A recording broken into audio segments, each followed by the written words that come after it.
Hey, how's it going, Sam? So this past weekend, you hear a lot of talk about the skill players and what they did, but talk a little bit about some of the domination you had there in the trenches this past Saturday.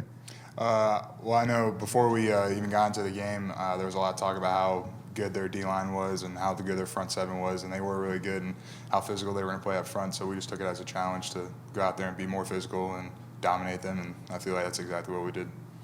I know you guys don't huddle up much, but when you are in the huddle with Dylan, what makes him stand out as a leader, as a quarterback? He's just, he's energetic. He's go all the time. He's always telling us push tempo, almost enough to where, we're kind of like, all right, dude, we got it. But yeah, he's just energetic. He's ready to go, and that's how he is. Sam, with how fast your offense moves and the heat in Florida, can you tell the difference when you're going fast and there's guys on the other side of the line maybe are having difficulty catching their breath? Can you notice that they're being affected by the tempo? Oh, absolutely. Especially from teams like, California or like northern teams that come down. Whenever we're pushing tempo, you can tell the guys are like gasping for air and, they're just waiting for a dead ball or anything to happen so that they can sub and get off the field. So it's definitely always an advantage for us. Sam, you mentioned about Dylan. Do you notice a lot of similarities between him and Mackenzie? I do. I mean, of course, they come from the same place, so you almost can expect that. But at the same time, while there's a lot of similarities, they are different. They have different ways of playing and styles of playing. So, they're both great in their own aspect, but you can definitely tell when they come from the same area. Anything else for Sam? All right. Awesome. Thanks. Gabe, you know about the cornerback you were matching up against on Saturday, and just watching it back, maybe, how did you think you did? It was a pretty good game. Felt like I did good. It was great competition. There's things that need to be cleaned up, though, from Saturday that should have happened that didn't. We didn't execute 100%, but I feel like it was a pretty good day. Gabe, I know you always get up for every game and every corner you're going to be faced with, but did you pay attention to stuff during the week because they're talking about number 11 being a potential first-round NFL draft pick? I mean, you had to know that and know that it was a big game for you to showcase your ability as well. Mm-hmm. Yeah, I knew it was an opportunity for me to show that I can, play with anybody that I step in front of, and watched a lot of film on them, learned them the best way I could, and just was able to execute on Saturday. Gabe, you've had about 8 months to be around Dylan Gabriel. Is there anything that surprises you even now to this point in the first 3 games of how he's performed? No, I mean he was a great quarterback day one since he came in. I mean he could always sling the ball. He was a smart guy.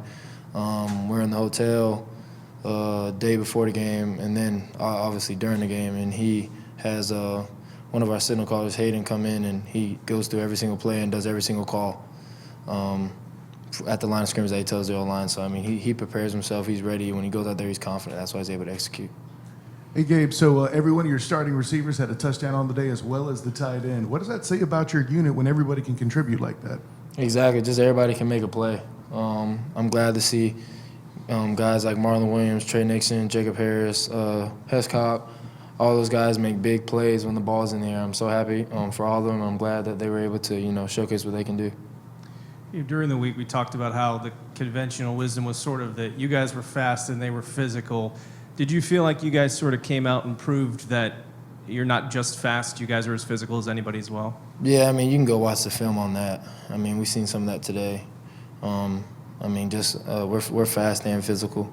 Watch Sean Burgess run down on kickoff return. Watch our O-line. Watch JJ. Watch Cole come around, pulling around the corner. Things like that. We're a real physical team. If you watch that whole game, you'll see that we outplayed them physically, mentally, all that. So, A lot of people were seeing Gabe through the deep ball really for the first time probably on Saturday. A lot of people were commenting about how beautiful of a deep ball it is. Has he always looked like that in practice, or just kind of talk about the deep ball ability that he has? Yeah, I mean, he always looked like that. The guy, I mean, he's really talented. He's always looked like that since day one. He's been really good when he came here. Been ready to play, over preparing. So that's why we're all really confident in him. Gabe, you get another chance to play a Power 5 team this week in Pittsburgh. What do you know about them, and what do you remember from the game last year that stood out to you about them? They're a great team. I mean, they'll come and play, they'll fight. They're physical guys. Well-rounded defense, really well. Just ready to go out there and play them. Thanks. Richie, are the hardest ones sometimes the ones that are right to you and hanging in the air for about a million seconds? I hope he didn't bring that up. Man, I had nightmares about that Saturday night. I don't really know what happened, to be honest, but it was a humbling experience. You know, that's not usually what you get from me. You won't see that no more. But when you look back at that game, was that your best performance of the year? I mean, just personally, what do you think? I kind of graded myself hard, so I say it probably wasn't. You know, I had a missed tackle early on, and I dropped that pick, so it probably wasn't my best. You guys had another dominant win over a Power 5 team, but not even in the top 10 in the rankings. Is there any sort of frustration among the players that people still aren't giving you guys the due respect that you feel you deserved? I can't answer for the whole team, but, like, for me, I don't even know, like, what the rankings be. Like, somebody will tell me, oh, we this, we that, and I'll be like, oh, okay.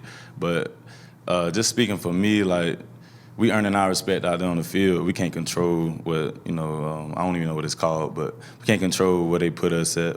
So, like, we just like to go out there and dominate, show them, how we play. Richie, last week you told me you were hoping that Taves' interception against FAU would kind of maybe spark you guys to get another one. Aaron got one this weekend. When is it your turn, and when do you think do you think that's a good sign moving forward for you guys? You said, when is it our turn? Yeah, when is your turn? The opportunity's coming, man. I dropped one last week, That ain't, like I said, that's not going to happen again. That's not who I am. Maybe I just got too excited. I don't know, whatever happened. But the opportunities are there. I mean, we could have had plenty of interceptions, but they got away from us. So we'll just try to maximize our opportunities throughout these next games. Everyone wants to talk about the quarterbacks and the offense and the speed, but really in the first 3 games, the defense has been a standout. What have you guys seen so far from your group, and how's that been for you guys to have those kind of performances, especially last week against Stanford? I mean, the defensive side of the ball, we've just been playing with a lot of energy, you know what I'm saying? And those guys are real hungry. Everybody wants to get to the ball, and everybody wants to create negative plays. And when you have 11 guys on the field with that same mindset, good things happen, and that shows. Nate, early in the game, obviously still close, it was 0-0 at the time.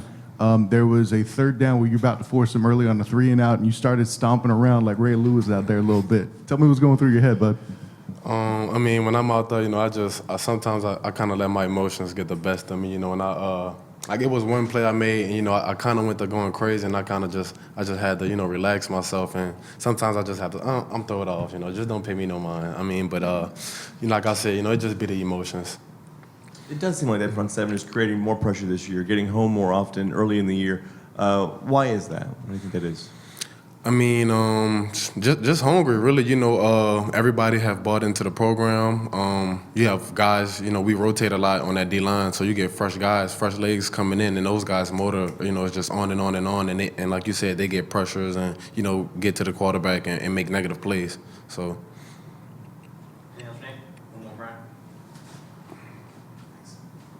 How meaningful is it to you to have another Power 5 conference opponent on the schedule, another chance to prove yourself to the nation? I mean, it was a big win for the program. Just us as a team, I feel like, we can't look at it as, this was a game for us to make. Every game we have to make, we have to make our presence felt. And we just look at it, 1-0 every day, every week. Whoever the opponent may be, they're going to have to play to our level of playing ball. So we just go into the week looking at that. We prepare for every team the same way, no matter who it is. And like I said, we just have that energy, and a lot of guys want it this year. Thanks. Thank you.